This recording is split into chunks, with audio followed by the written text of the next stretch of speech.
Hello, I'm James, and this is the headquarters of Venture House Records.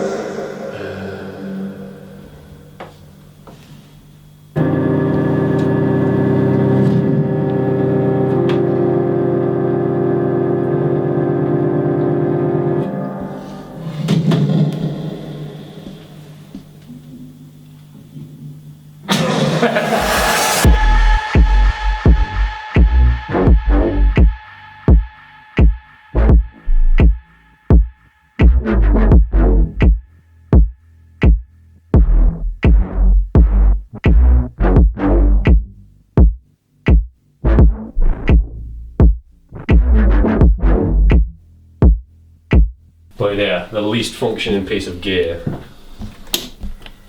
is this kind of system here. See, for example, that's supposed to move. I'll give it a quick wiggle, quick tug. There we go. Ay.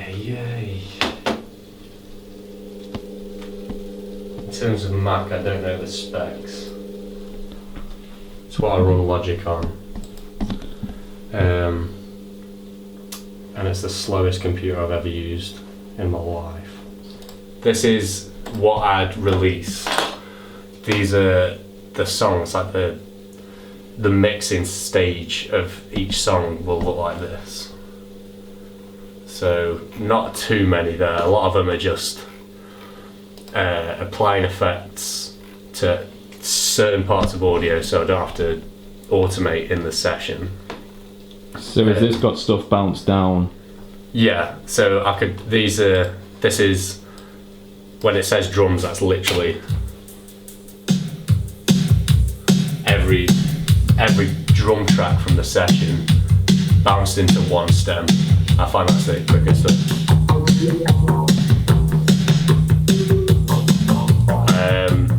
In terms of mix down, it very rarely strays from just one of these channels on each stem. I find that does everything I need it to. It's the Waves SSL E channel plugin.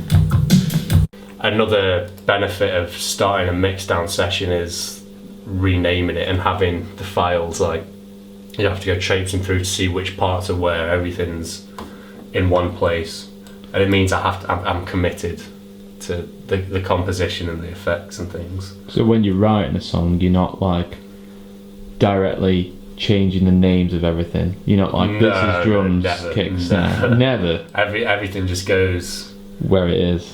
I need to kind of get out of the way as quickly as possible. It's like like chasing the end of a song, and naming things and organising stuff is seems like a waste of time. I know it isn't, obviously. During the writing process, it'll look like this, but scattered everywhere. So these are all the drums, the drum parts. Those are the vocal takes, background vocals, bass.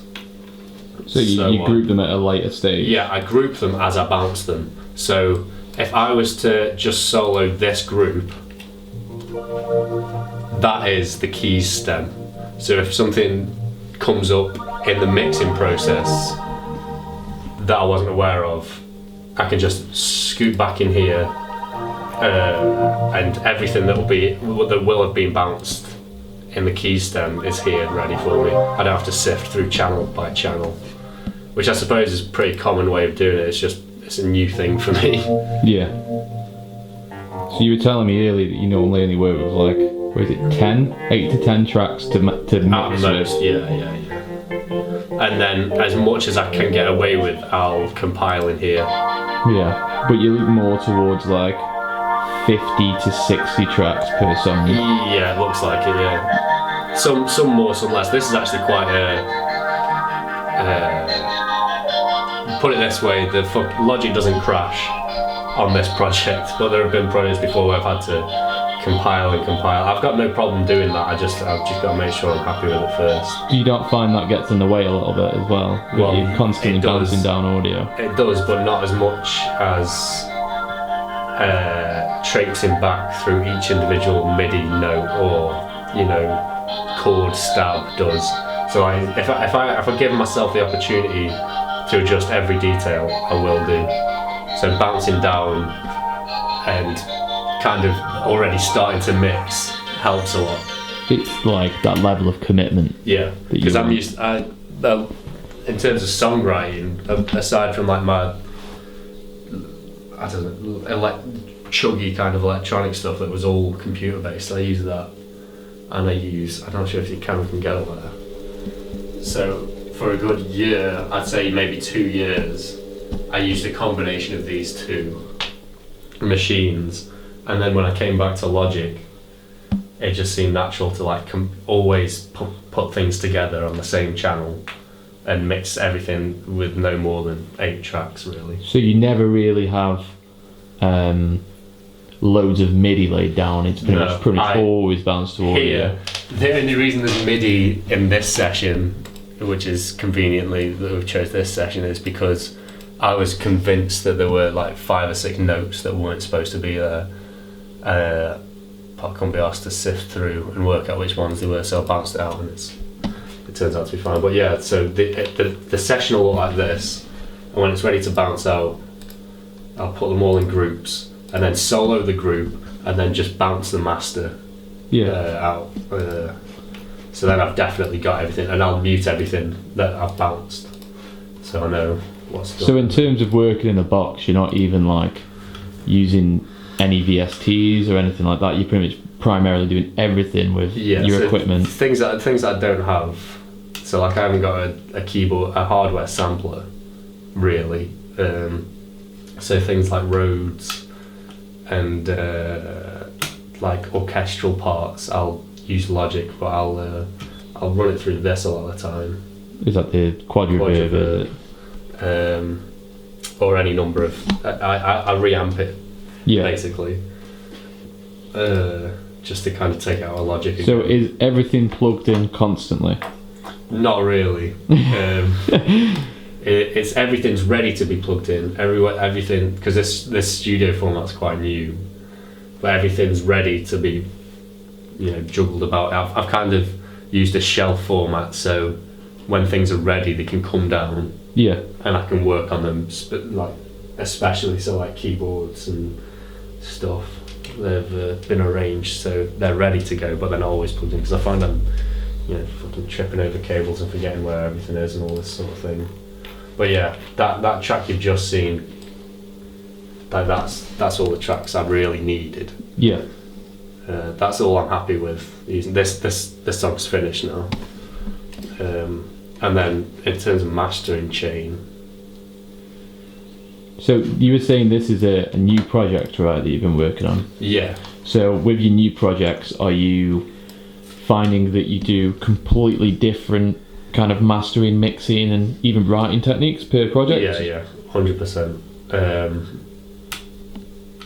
So the whole idea with whatever I've done in the past was to kind of just do it as it comes to you, whereas here I'm backtracking a bit, and I'm not doubting myself, but I'm considering what else I could apply, and doing a lot more kind of surgical effects on things and making sure it kind of bursts a bit more. That's the way I've always approached it for working on other people's sort of stems and projects. Whenever I'm doing something for somebody else, I'll try and make it sound as good as I could.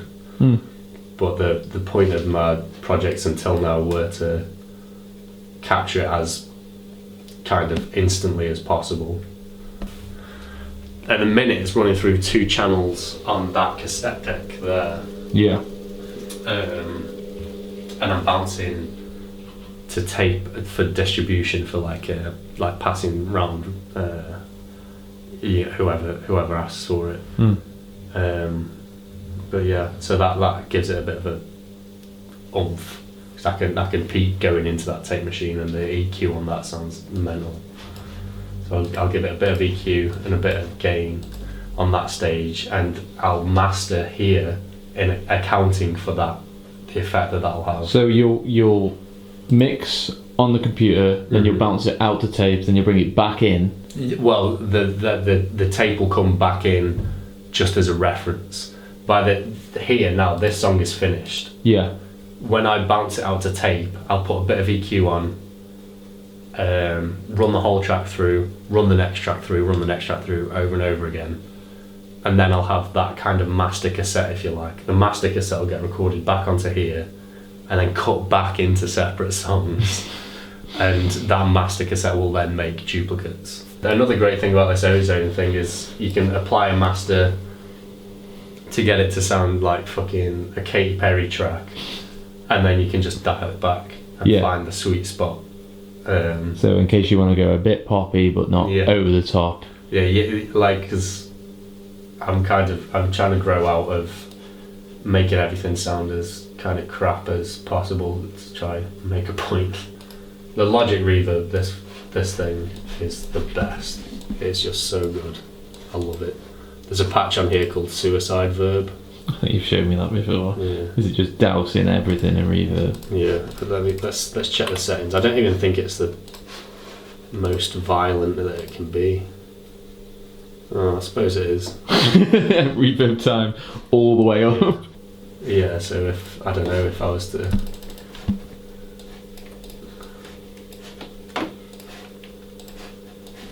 wash your ears, maybe.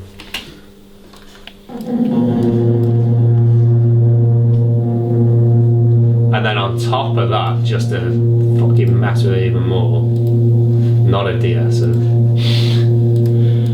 You don't put a de-esser on every channel? No. And I like to hear the fucking whistle of whatever shit gear I was using. Yeah, and then just find that peak, and then just bring it all the way down, and then turn it up even more.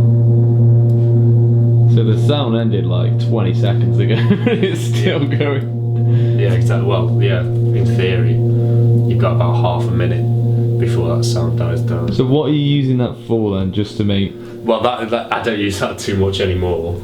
When you first started getting into music, you weren't even using a computer, were you? No. I haven't seen it about, but you had the Chaos pad, was it? Was it Chaos pad? Chaos-O.L.A? Chaos-O.L.A Pro 3. The red one. The green one. Oh, the green one? Yeah, the looper. The Chaos pad was the effects process, and the so you were Chaos-O.L.A was like the looper. So all the drums that I ever used would come from that, like individual hits on 16-bar loops, like trying to use this fucking touchpad. And I had an Akai Miniac, which was dirt cheap for whatever reason, and it wasn't too old at the time. And I'd record loops, and I'd record samples from YouTube or an iPod on it. And just literally, it's the most tedious process when I think about it. But there's an SD. I'll take it up and show it. There's an SD card in it still. And has that still got all your old music on, basically? Yeah. What year was that then that you were using that?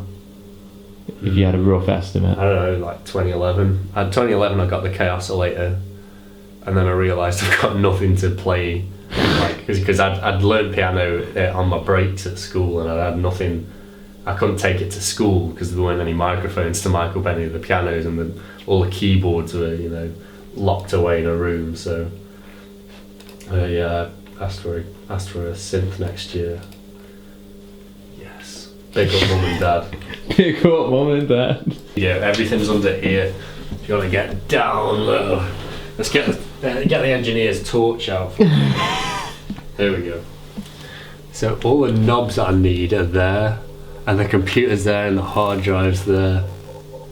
You can hear that starting to self-oscillate. Is that just so it's out of the way and you haven't got to look at it? Or yeah. It's just so all the cables are there. Yeah. I'm just gonna turn. Why is it oscillating? It's on there. I have no idea.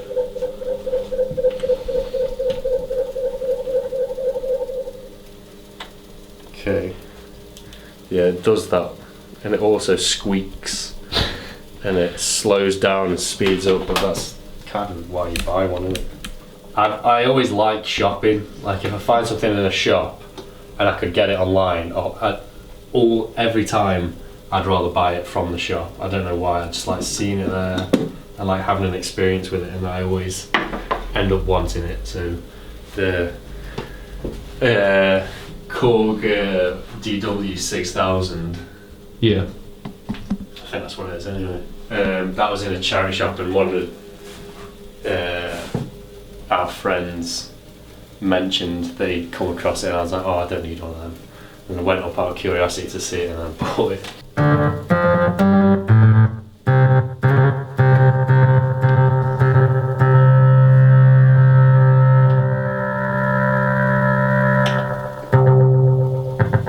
So that sound, that kind of bass with a quick slap on it, is on a lot of the new songs.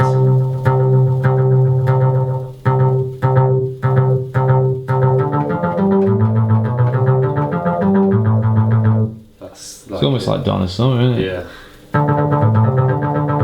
It's perfect for like this sort of era that I'm after. And then turn the what's it? You can go very pretty with it.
These are the only tapes I've got at the minute. The others are waiting to be baked.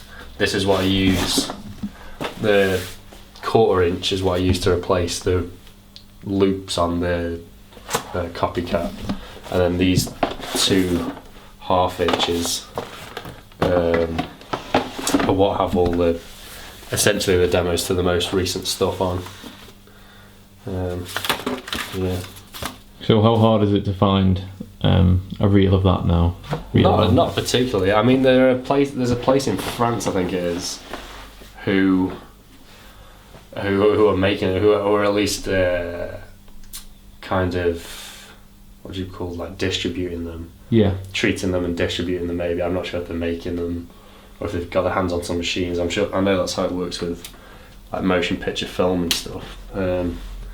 But yeah, you can still get it new. I think it's like 50 quid a roll, but all of these came in at once for 30 quid. And they just belong to a church somewhere in the south. Steel reel, isn't it? Yeah. Was there stuff already on them? Yeah. Did you? There's gospel stuff on it. I archived it before I recorded over it. Free samples, basically. Yeah, and then one is somebody talking. I have no idea why it's on a master reel, but it's somebody explaining like the tribulations of like mortgage deposits and things like this, and like bank loans. Do you think it was some kind of advert at some point? Maybe? I don't know. Yeah, it sounds like it, but it goes on for a good 20 minutes. Wow. Which doesn't leave much of the tape left, so I had to get rid of that. I'm in the middle of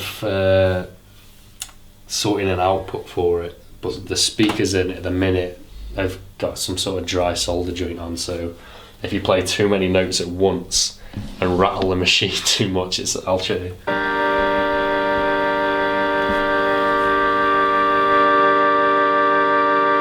But for the reverb on it as well, so reverb off.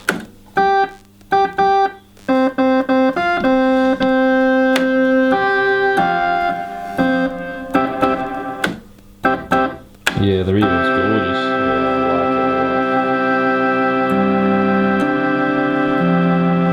This side gets to use the most, but it's strange, I spend the most time on this side, but I use that side the most.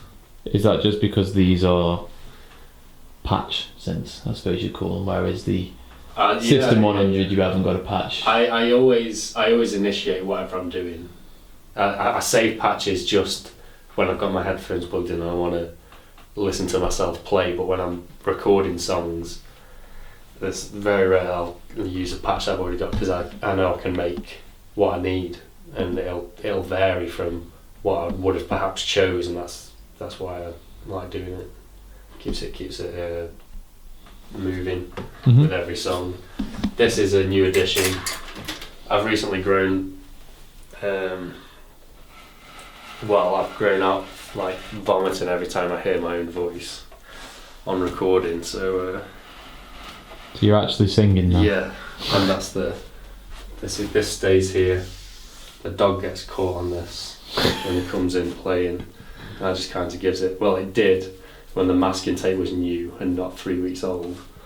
That kind of holds it in place, and then this fucking ancient mic stands on this ancient copy of the 5 Laws of Muhammad Ali, which is on an ancient projector, which is on an ancient stool. So you haven't found any decent. It's working. Because the Prophet goes through this delay, and then the delay goes through the MIDI verb or quadriverb. So it's patched. Prophet just left and right out into this. That's a Vestax, is it? Yeah, Vestax DSG2. If you find a DSG1, keep hold of it, because they're about 900 quid, whereas these are worth about 30. But for the sake of it, I mean, I love this, and from what I've seen, it does pretty much the exact same thing. Yeah.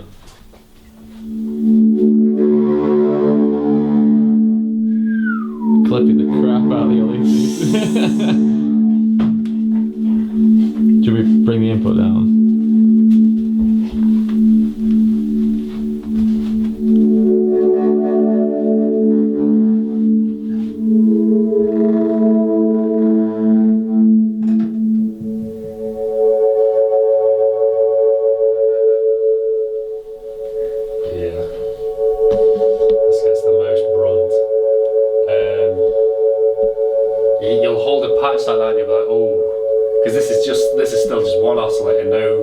detune or anything. Bring that up. And then if you want the Juno, obviously you set the second oscillator to square, like a perfect square, and then turn hard sync on, and then bring it in. You have to adjust for the gain. So that's there, and then we'll so you can't modulate to get the wobble, the vibrato. You have to modulate oscillator 2 now because they're hard synced.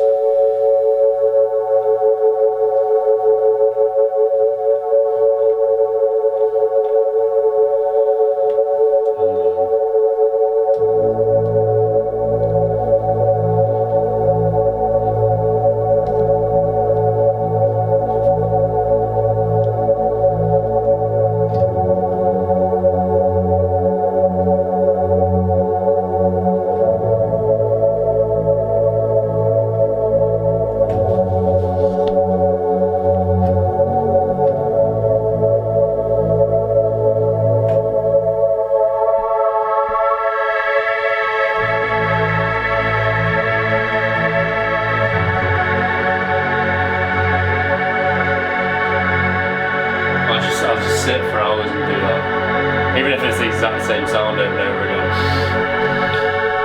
It does sound absolutely gorgeous. Yeah, and like I was saying, if we bypass this now, we turn this to sample mode. So you've got 3 different sample modes. You can have it chopped, so each one of these banks is a sample, or A is a sample and C is a sample, or A is one long sample. So that's what I'll do. Mode 1.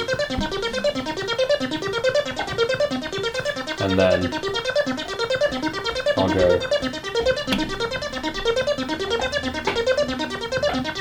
So that's banked now in, basically. Mm-hmm. But as with most digital delays, when you turn the speed down,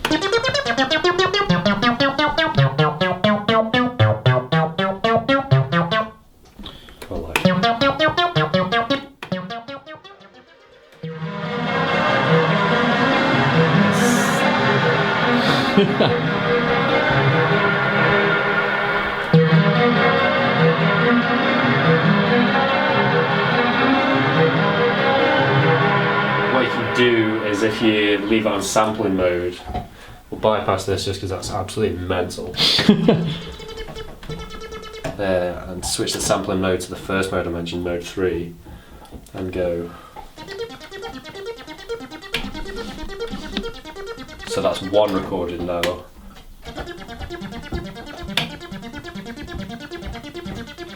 Another recorded.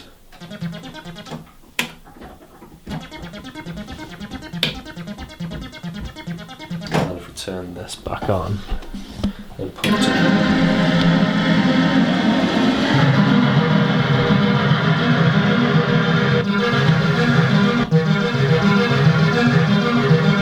switch between. Oh.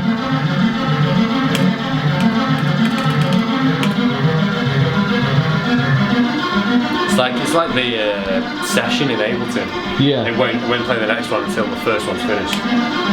Oh, right.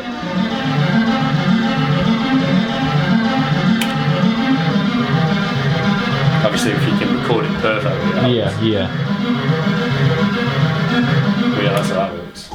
Wow. Pretty fun. The Korg DW6000. Oh, so it's not a Poly 800. I can think it's a Poly 800. It is literally the exact same thing. The Poly 800 is like a cheaper version of the DW8000.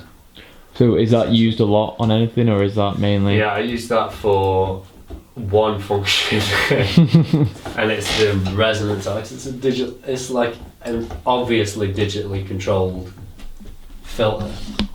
Yeah. Well, envelope should I say, which modulates the filter. If you turn the resonance all the way up, you can hear the steps. I'll show you, hopefully.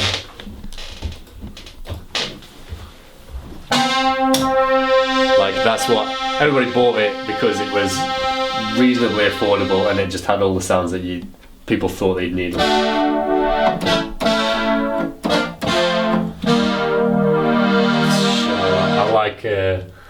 I personally like Africa because it's just so blatantly like a marketing ploy.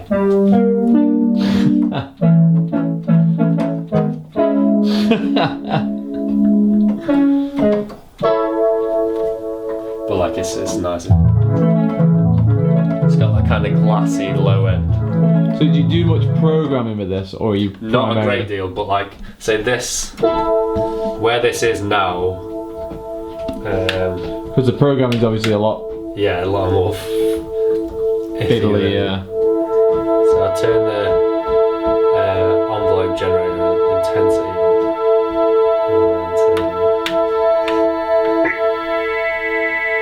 and then turn the cutoff all the way down, and then the decay up, and that's pretty much. So I want to hear that. The step of each filter. Yeah, the resonance step in like. And then would you do the same process of running that through like a crazy reverb? Yeah. Yeah.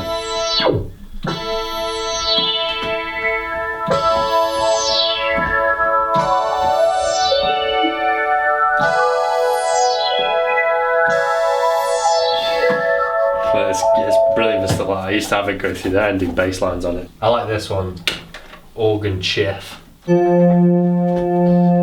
use this in a song.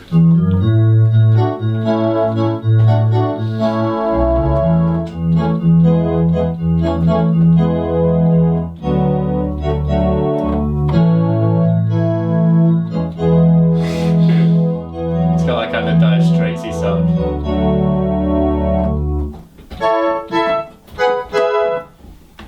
Nice. Yeah, fuckloads of reverb on that as well. On one of my songs, I hold a chord down. I think it's, what chord is it? Something like that. And I'll move between the patches. I'll select one of these tones here and one of the envelopes. I usually leave it on the top one, that's like the kind of stabby. Like that one's good. And then I'll rhythmically, in time with the song, I'll swap the presets around while holding the chord.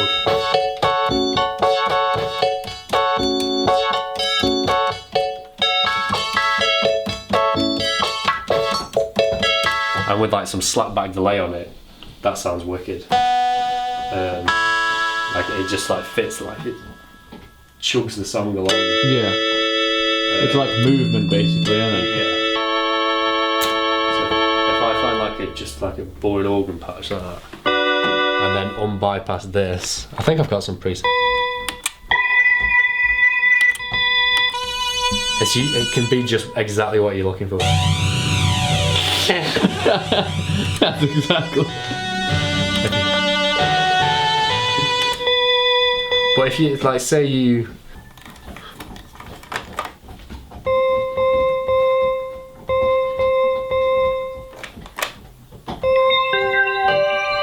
You know what I mean? It's stuff that you don't get.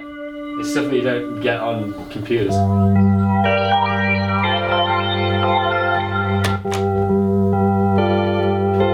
It just adds that. It's like a really shit small stone.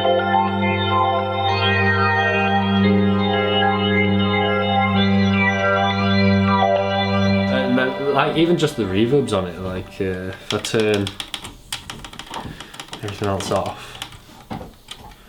Oh, that's gonna take forever. I haven't read the manual so far as to. It's just like there's a secret button that you press and everything turns off. Easily. For a reverb on a pedal where it's not a reverb pedal, I don't know. I mean, I'm no reverb expert, but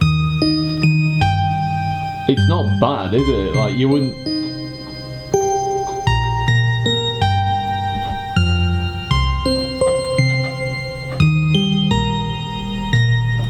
like again, like.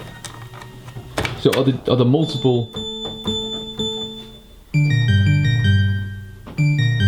It sounds so much better with that on.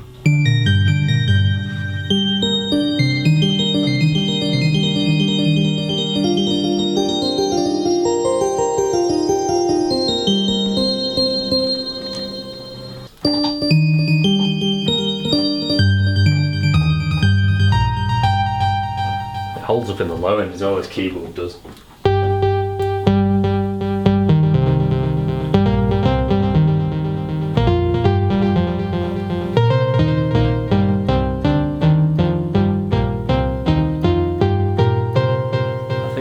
Time.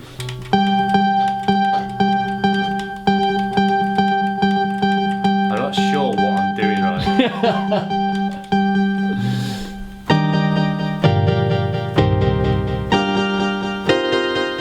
Wow. Yeah. A lot of songs start like that on this machine, and not very many songs have any of this in right now. And then the mini log. When I first met you, you had a mini log and a Reface DX. Yeah, and then I sold the Reface because I needed it. Fuck through it. That's got to start like that. Sorry. Cut! First synth, basically. First synth I bought. So Yeah. This is the one that you use the most out of all of them. That's on all the Lost Russell stuff, and everything else pretty much in some way. I just use it for like delay or like a modulated filter. But yeah, it just finds its way. It does everything, and it sounds incredible. For 4 voices, like that, it doesn't really get plugged in that much right now. But yeah. I'm sure you'll work your way back to it. Oh yeah, incredible. So would you say this is one of your favourite synths you've got? Yeah, I'd say that's one of my favourite synths of all time. Really? Yeah. Even I'd prefer it. I think just because of the form factor, it reminds me of like the budget synths of, like early Depeche Mode, when they could only get hold of like limited stuff like and make monophonic lines. The monologue as well is amazing. It's just literally one voice version of this, and just like how they've done it, like, and for the price you can get them at now, amazing. Like I feel like a prologue, although contrary to what I've just said, a prologue would kind of come on par with this for me. Just because I don't know, it's so beautifully laid out. Everything's like so simple. It's literally just a unapologetic synth. There's no like bells or whistles on it. It's everything. It's like my first synth, the perfect my first synth. Everything you'd ever need. A synth with a delay built in, fully analog, polyphonic, cracking. But if you want to cry at night to what real filters sound like, this is also fun to play with. But I can't abandon this. A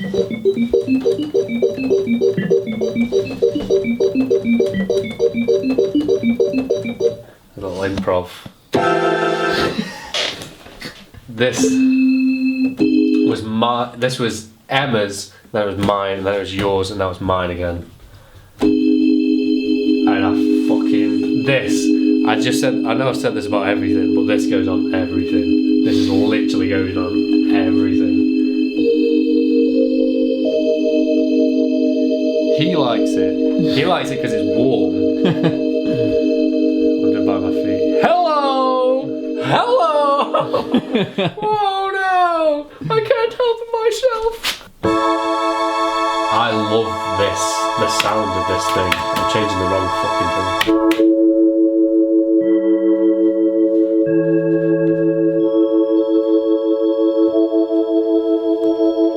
Just the right amount of platinum verb on it.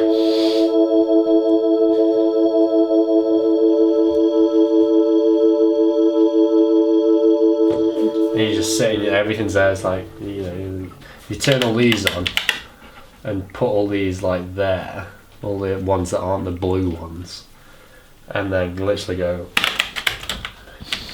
apart from on there. You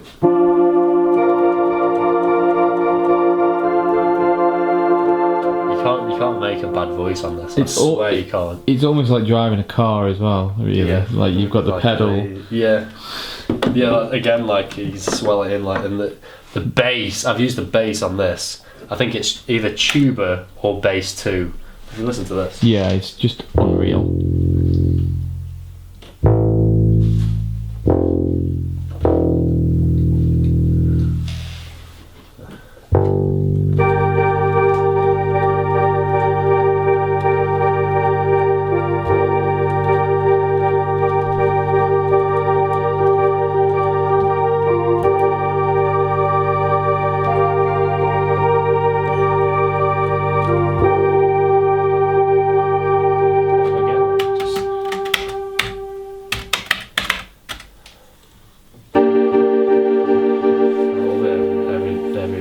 And the drum machine's alright on this. It's okay. It's fucking loud.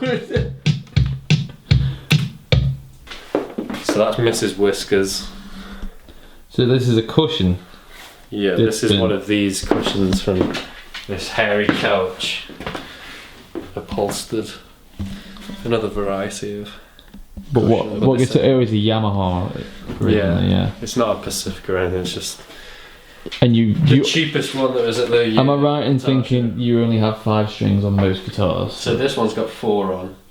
If you've got the nice sharp lens, you'll be able to see the filth that is crusted into this, having never had it serviced or treated or restrung. It is completely and utterly fucked. That's what you. A nice sticker of Chet Atkins and Martin Knopfler strapped to the back, just to remind me what I'm working towards. And then this was the Orca, but now it doesn't have a name. I haven't cleaned the strings, but I've cleaned the fret on it recently. You painted it, didn't you, recently? Yeah. So you just spray it? White, yeah. It looks so much better now. Car paint on, and I've swapped the knobs out and put some adhesive mirror on here to make it not look like it was from Gear for Music. But you still left the thing up the top. I swapped a Xbox 360 for that.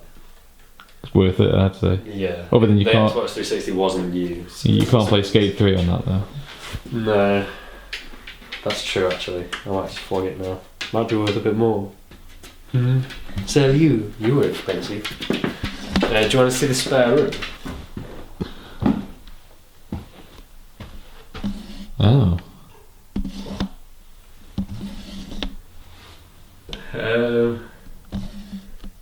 It's an absolute state and has been for a while. This is the sell stuff room. This is the bought on Facebook Marketplace, cleaned with IPA and intend to sell. This was what I used to record onto 8-track, but it needs to go because it's a big piece of shit. But if you want to buy it, feel free to make me an offer. If you want to buy it, it's brilliant. It's really great. And then I just keep all the cameras and all the circuits and the bits that I need fixing and the bits that are ready to go find a home, and all my tapes, things. Is this all? This isn't all completed, right? Some of these still have old stuff on, but a lot of them. It's like the newer, nicer stock stuff is that's it. Wow, that made me look like an idiot.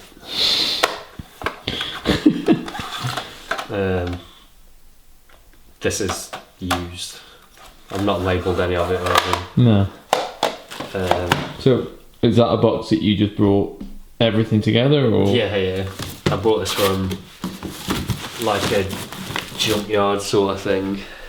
I can't remember how much I paid for it, but I was young enough to have asked my mum for the money for it, so it couldn't have been over 20 quid.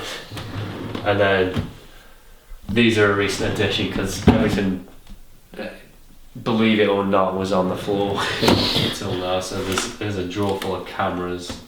And it's mainly VHS, am I right? Yeah. A lot of them are VHS. Entirely. There's nothing with an SD card in these drawers. You do a lot of, like, I mean, in that drawer then there was a dirty blender between there. Yeah. And there's so many fucking projects. This thing that every time I come over, there's like another bit that's been like super glued onto that. Yeah. Well, amazingly, it still works, and it gets a lot of attention when I use it.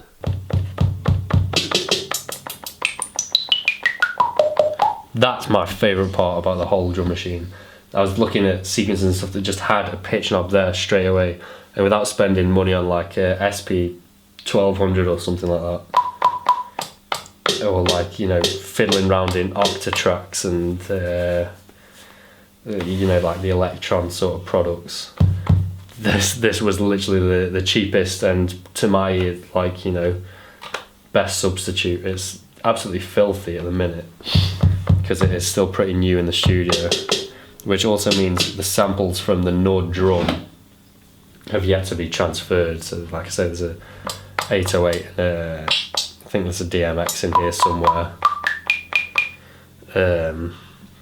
But yeah, this does everything that I needed to do, and when a pattern's ready and when I've thrown something together from whatever I was working on, in terms of keyboards and bass or stuff, it's just a matter of soloing each part and recording them through Logic Book.